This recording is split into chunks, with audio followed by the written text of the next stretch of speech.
All right, what's up, YouTube? This is Boxingwave, and we're back with another breakdown. I'm just laughing. I know it's the beginning of this video, but I can't seem to stop laughing. I did a whole video recording of this, and the damn microphone wasn't on. I was ready to throw this whole computer in the garbage. Oh, that happens like at least every few months, once every few months or so. But anyway, man, welcome to the breakdown between David Benavidez and Caleb Plant. This is gonna be for the WBC interim title at 168. All right. This fight is gonna be this Saturday, March 25th, 9 p.m. Eastern on Showtime pay-per-view. Yes, they are hitting us over the head with $75 for this pay-per-view. But I will be here. I will be doing live commentary with you guys.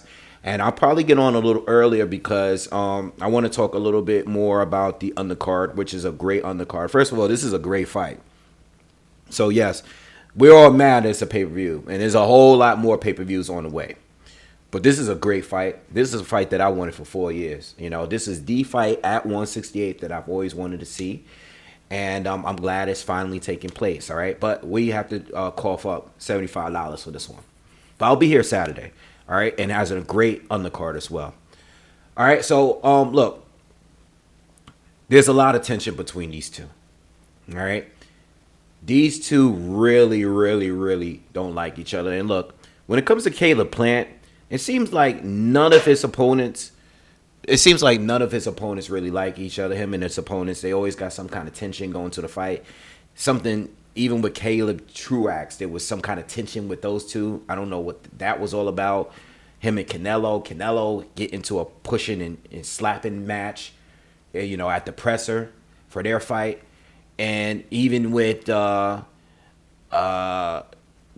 Durrell, I mean, they really hated each other going into that fight. But I think these two might even hate each other more than Plant and Anthony Durrell. You know, but one thing that I do notice, and I want to start the video out with this. With all this tension that Caleb Plant has with all of his fights, I noticed that he never shows it in the ring. Whatever the game plan is, he sticks to the game plan every single time. You know, so just to start out, before I go into all these, you know, all these different strengths and weaknesses and going through their resume and before, because this is going to be a long breakdown. Before I even get into all of that, let me make one thing clear. Plant hates everybody he fights. Seriously. There's no, you know, shaking hands and laughing and joking around. He's not one of those guys. Benavidez really, really got out of character at the presser. I'm sure he'll do it again this week because you got the presser, you got the weigh-in, you got to have face-offs, you got to have all of that. These two really don't like each other. There's footage in the video of them in the gym years back about to get into it. You know, the whole Benavidez family was there, Plant was there, and there was tension, and they almost got into a brawl at a gym. These two don't like each other. And one thing to say with Plant is never shown in the ring until after the fight was over. Benavidez needs to keep his head cool. You know, he cannot afford to get hit with something because he's fighting extremely reckless. He's already not the most defensive or fundamentally sound fighter. Okay, we already know that, and we'll be getting to that if you don't know. But a lot of tension between these two, and I love this fight. I've been wanting to see this fight for at least 4 years. These two have been at super middleweight. These two are former champions. Caleb Plant had the IBF strap, won it against Jose Uzcategui. All right, defended it a few times, lost it in an undisputed matchup against a unification match against Canelo Alvarez. All right, 2 fights ago, where he was stopped in the 11th round. Benavidez is a two-time WBC champ. Lost his belt on the scales and lost his belt to drugs. Okay, got stripped twice. All right, never lost a fight. All right, Benavidez 26 wins, 23 knockouts, no losses, no draws. All right, Caleb Plant 22 wins, 13 knockouts, 1 loss to Canelo Alvarez, no draws. All right, Benavidez 26 years old, Caleb Plant 30 years old. Benavidez is listed at 6'2", Plant 6'1", and they both have the same reach at 74 inches. All right, both look great in their last fights. Both look to be in their physical primes, and I would say that now that Plant has actually fought Canelo Alvarez, I feel like David has a little bit more to prove because a lot of people feel he is being ducked by Canelo Alvarez. In fact, people feel that Plant ducked him all the time. Now, like I said, this fight should have happened. I believe both of these guys were carrying titles at the same time at one point. And these are both PBC Showtime fighters. So I was making videos back then saying, why are these two not fighting each other? You know? Same thing with Billy Joe Saunders and Callum Smith. Both of those guys were over in Matchroom. They were fighting on the zone. They both had titles at 168. You know, I know Smith did go through the World Boxer Super Series tournament. And I know that he was the only champ that was in the tournament. So I respect that. And he was the winner of that tournament. But these guys were sitting around waiting for Canelo Alvarez, you know, and I kind of hate that. We saw that a lot with the welterweight division when Floyd and Pacquiao was still active. A lot of guys used to seem to sit around and wait for their shot at the big name. And I think that was happening at this division. And unfortunately for Benavidez, he just wasn't a champion anymore because he had gotten stripped. And Canelo picked up his title in a unification match with Callum Smith. All right. So where do we begin here? You know, I think let's start with David Benavidez. Let's talk about his strengths and weaknesses. Now, David, big, strong, powerful fighter. All right. Punches hard, pressure fighter, volume puncher. And throws a lot of combinations. Quick hands, good counter puncher. Just a come straight forward kind of guy. Not the greatest fundamentals. I did a ton of film study this week. Most of it yesterday. I didn't want to go too far back because we know he's been knocked down by Ronald Gavril and stuff like that. Didn't go that far back. I remember that, but he was 20 years old. You know. I didn't go any further back than the Anthony Durrell fight because that's the one of the, you know, the best fighters that's both on both resumes, and it's a common opponent. You know, I think David stopped him in 2019, something like that, and Caleb Plant stopped him in his most recent fight. But Benavidez, you know, I was able to watch the Davis fight. Davis is a mover, good boxer, you know, some talent there, not on Plant level. Durrell fight I watched, the Lemieux fight was his most recent fight. Doesn't fight anything like Plant. And I also watched the what's the other guy? Let me look him up. I watched the whole fight with Ronald Ellis. I like watching the Ronald Ellis fight because Ronald was tough. And he stood up to David. You know, he didn't fight scared. He stood up with him and fought with him. You know, stood his ground. Big, strong fighter himself. All right, but none of those guys are going to give me anything near to what Caleb Plant can do on his level. You know, I think if you really want to see how Plant could fight, you know, or David fight someone similar to Plant, I would go to the Durrell fight. Durrell. The fight is a few years old, and David has probably improved since then. He looks like he's improved, you know, but he's not fighting top-tier guys. So it's kind of tough to really tell, you know. And this is why I took so much time watching film over and over again, because I'm looking for all of the flaws and stuff. And let me tell you, this was a fight that I always thought Benavidez would win. You know, I always thought before the Canelo fight with Plant that David Benavidez would win maybe 60-40, you know, leaning towards Benavidez. I'm all the way 50-50 now. All right, but Benavidez, his flaws, he's not technically sound at all. Fights too squared from the outside. That's the problem. For a guy that's tall, he doesn't have long arms. And when he leads with left or right hands, he's fighting like in a squared position from far out, which is just, it's just like a way that he fights. It's just never been corrected, like an issue, because how Plant, he's a fighter that, he has a wide stance. He shoots the jab from far out. He doesn't stay in the pocket. He's more of a rangy guy. Benavidez, when he's throwing his jab, when he's throwing his right hand, and they're both orthodox. He's throwing it from too far out while his feet are just side by side, too close together. And it kind of leaves him open to get countered. He's unbalanced, off balance. It's just not the correct way to throw these kind of punches. And being that, he's normally fighting out of a high guard, very easy to hit, very easy to target because his body's fully exposed. He's taller than all these guys. So it's very easy for these guys to just shoot jabs at his body. All right? But he's fighting a guy that's a little different. He's fighting a guy that's not just a good jabber, but he's able to do a lot with his jab and his lead hand in general. And I broke that down in my Canelo breakdown that I did with Plant about how many different ways that Plant can use that lead hand. So David Benavidez, defensively flawed, high guard, but not an active one, doesn't really parry much. Doesn't really move his head that well. Doesn't really move his upper body that well. Doesn't really change levels that much.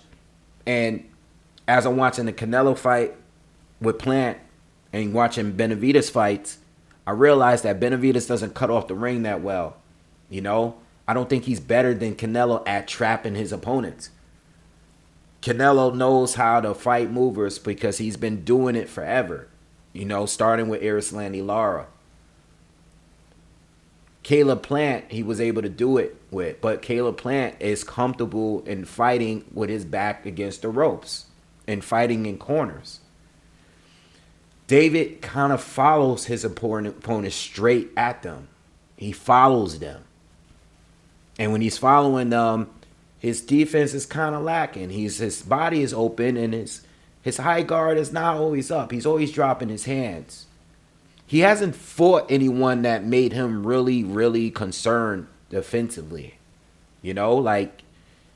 He's not fighting people that's making this breakdown is going to be somewhat similar to the Tim Tszyu, Tony Harrison one I did recently because the styles are very similar. The way those two fight are similar. But I think, unlike Tim Tszyu,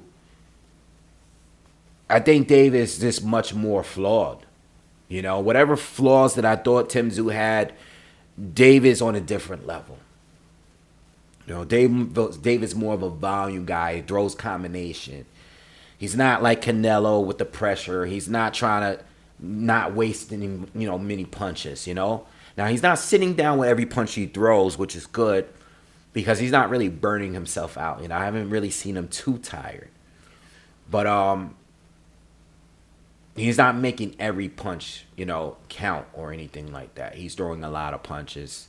And again, the combinations, the hand speed is there. The counter punches is there. He could definitely, counter as he's coming in.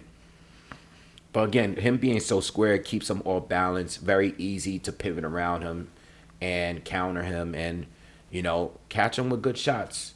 Also, Darrell. Watching the Darrell fight, when Darrell was trapped in corners and his back was against the ropes at times, Darrell was doing a good job catching him with left hooks in between the combinations of Benavidez. All right, so if you time it right, you can catch him with left hooks because Benavidez, as he's throwing, he's not keeping the right hand up at all. So when he's throwing his hooks, his right hand is usually down. He's very easy to counter. All you got to do is keep that right hand up and hook with him. And if you're quicker than him and you're tighter than him, just like Plant did with Darrell, you can catch him. So Benavidez is a beast, but he's not leveling up in his fights. Even though Darrell, former champion, Lemieux, former champion, Lemieux style is just tailor made for a guy like David Benavidez because Lemieux is there to brawl. You know, he's not a guy that's going to know what to do when his back is against the ropes. You know, I mean, he's a powerful puncher, but he moved up to 168 to fight a bigger, stronger puncher, a guy that probably should be fighting at light heavy. So Lemieux got destroyed in that fight because it was David's kind of fight against his kind of fighter, a guy that's going to stand right in front of him, not a guy that's going to be controlling distance. You know? So these kind of fights, you know, I mean, Kyron Davis tried to do it a little bit, but Davis is not on the skill set level of Caleb Plant. Neither was Darrell, you know? And we saw that in their fight between Plant and Darrell.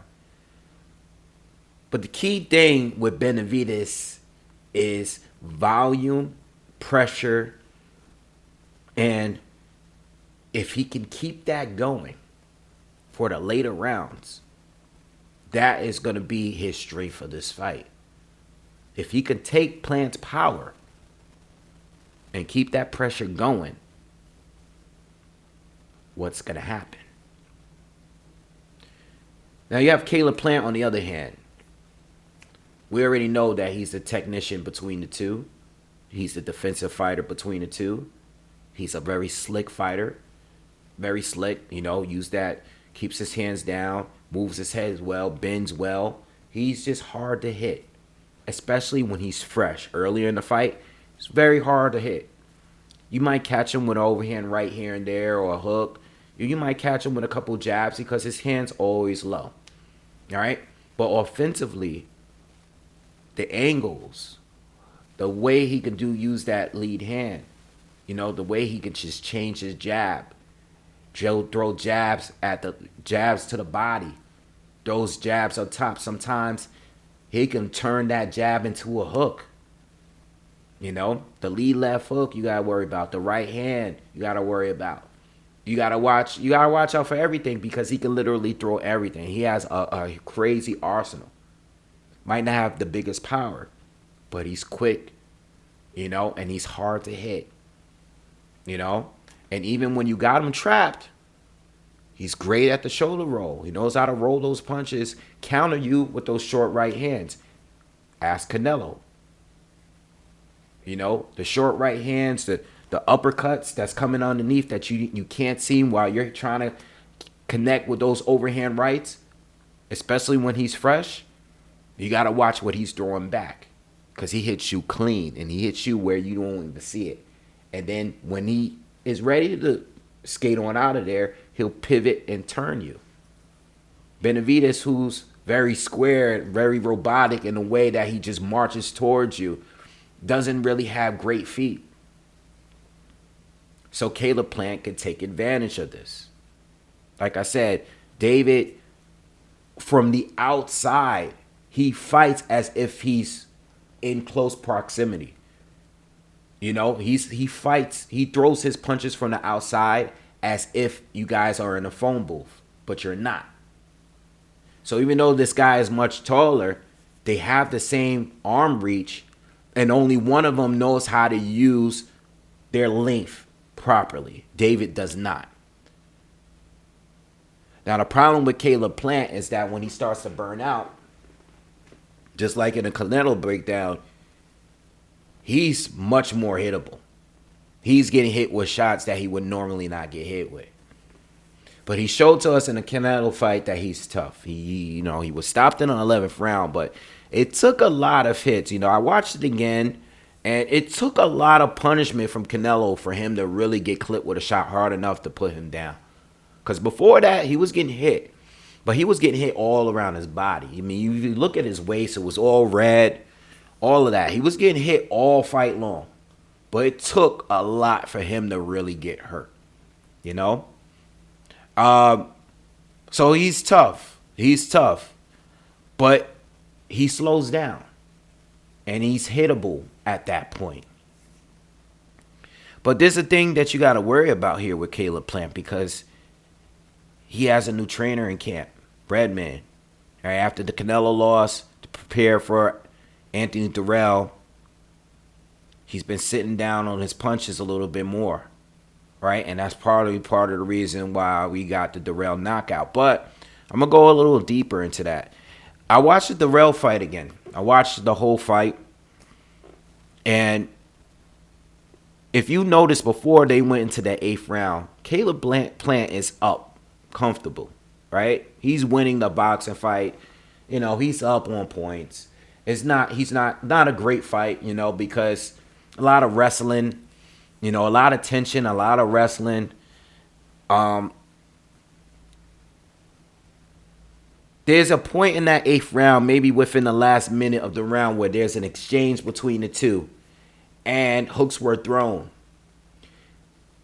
Durrell is starting to fight more aggressively because his coach, after the 7th round, told him in the corner, you got to start putting pressure on him. All right? You got to start making it more of a fight.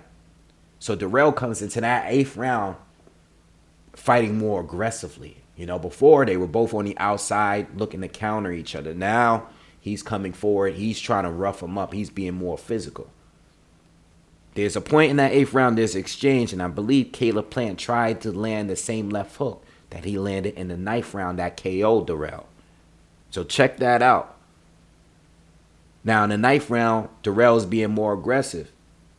They go into another exchange where Plant throws a left hook to the body and he throws another one up top. While Durrell is hooking at the same time, his right hand is down and he's slow with the hook. So Plant connects with the hook first and harder and drops him and knocks him out with one of the best knockouts of the year. That's the difference in this fight as opposed to the other fights, is that Plant is working on his power, but he's being tricky with it. He's not showing you all the power. He waited until Durrell started to become more aggressive, more reckless. All right? And when I go to the Durrell fight with Benavidez, I've seen Benavidez getting hit by those left hooks while Durrell is back is against the corner, because Benavidez doesn't like to keep his right hand up. So Benavidez up to this point has seemed to be very durable. He's been very durable. He gets hit a lot, but his offense is his defense. He overwhelms you with combinations and power and volume that it doesn't really matter, because he's so big, he can just take advantage of your, you know, the fact that you just can't go punch to punch with him. We saw that in the Lemieux fight. But what if a fighter is winning on points and is continuously just outboxing you, which could happen and will probably happen in this fight? What if a guy just constantly beats you to the punch and is able to keep escaping? Makes you more frustrated because you already hate the guy, and now you're starting to come forward, but in a more aggressive, reckless way, and now you get hit with a shot that puts you on the ground. Now, I'm not saying that Plant may not have hurt him, you know, I don't know. But even though Andre Durrell is outside of his prime, you know, he's not in his prime anymore. He was a champ at one point.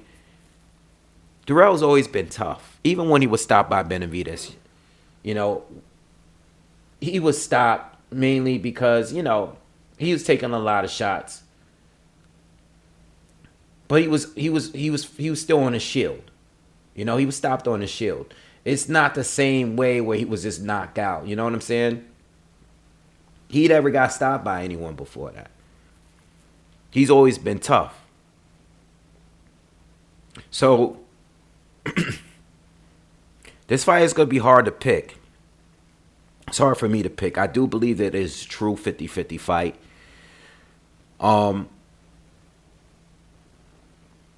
When it comes to you gamblers out there, I think most people are probably going to pick Plant to win by decision and David to win by knockout. Similar to you Tim Tszyu, Tony Harrison guys, right? Don't sleep on a knockout from Plant. Let's just say, and hear me out. Let's just say David is not as good as we thought he was all this time. And this step up in opposition, he gets exposed. Let's just say,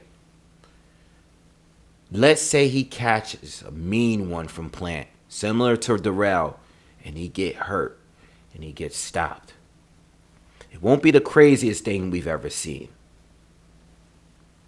Don't sleep on a Plant knockout, because the reason why I brought that Darrell fight up is to let you know that previous round, that hook was no fluke. That was something they worked on. And it took a reckless Darrell for him to set up that shot. I don't believe that left hook was a fluke. I don't think him singing down his power is a fluke. I don't think it was a lucky shot. I think it's something that they worked on. So for me, I'm leaving Plant to win open by decision or knockout, just picking straight up. Hedge with the David Benavidez to win by KO. I think Benavidez wins by KO. It'll be due to Plant just being burnt out. I don't think Plant is as good in the later rounds. You can see that in the Canelo fight. You can see that in the Jose Uzcategui fight. Even in some of a little bit of the Caliber Truex fight. Excuse me. Kind of fades a little bit. All right. Now, if I had to pick a winner, if I absolutely have to, and I will, I still think Benavidez is going to win. All right. I think Benavidez, his power and his pressure might be too much for Plant. If Plant fades, Benavidez is going to pick him apart. And just like I said earlier, that maybe there's a chance that Benavidez might get exposed. Maybe he wasn't really that good all this time. Maybe we've been overhyping him by wanting him to face Canelo. Because I've been one of those guys too that said on here that I want to see that fight. I didn't say Canelo was ducking him, but I did say that I've always wanted to see the fight outside of this Plant fight. What if Benavidez is better than what we thought, and Benavidez is able to perform even better than Canelo? Maybe stopping Plant earlier. Now, I don't know what all about that. But I do believe that Benavidez, from what I've seen with my eyes, I think Benavidez has improved since that Darrell fight. It's just that it's hard to tell because he's not fighting guys that's as good. But what I see Benavidez doing in the ring, I think he is improving. And I think he's going to be the best version of himself. As long as he doesn't let the tension get in the way, he should be fine. So I'm leaning towards Benavidez. That will be my pick. I think it'll be a very late stoppage for him to win. All right? Very late. Now, if he doesn't stop him, then we all in trouble. You know, because if Benavidez wins by points, I'm putting up money for him to win by KO. Hedge with Plant winning straight up. So yeah, that's my breakdown. I will be here Saturday. I will be doing live commentary for the fight. And check me out. Stop by Saturday. Again, smash the like button if you like the content. Subscribe to the channel if you haven't already. And I'll see you guys on the next one. Have a good day. Peace.